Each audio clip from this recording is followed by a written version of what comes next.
Пазарът на недвижими имоти се раздвижва, броят на сделките се увеличава и тази тенденция има изгледи да се запази през цялата година. Още от Биляна Гавазова и оператора Валентин Василев.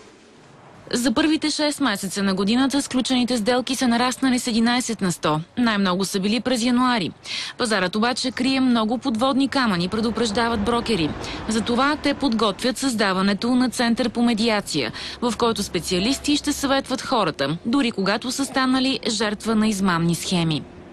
Твърдят, че имат налични имоти, които предлагат за продажба и започват да искат от потенциални клиенти депозити.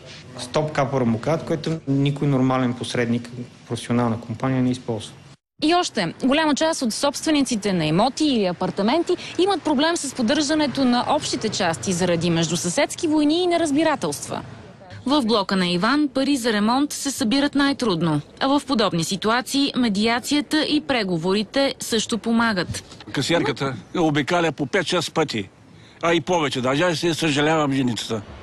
От сдружението настояват за солени глоби от 20 000 лева и за некоректните играчи на пазара. И отписване от публичния регистър, т.е. даване възможност на бъдещите клиенти да са сигурни, че тази компания или този човек, който е бил не съвсем коректен и етичен, няма повече да упражнява тази дейност.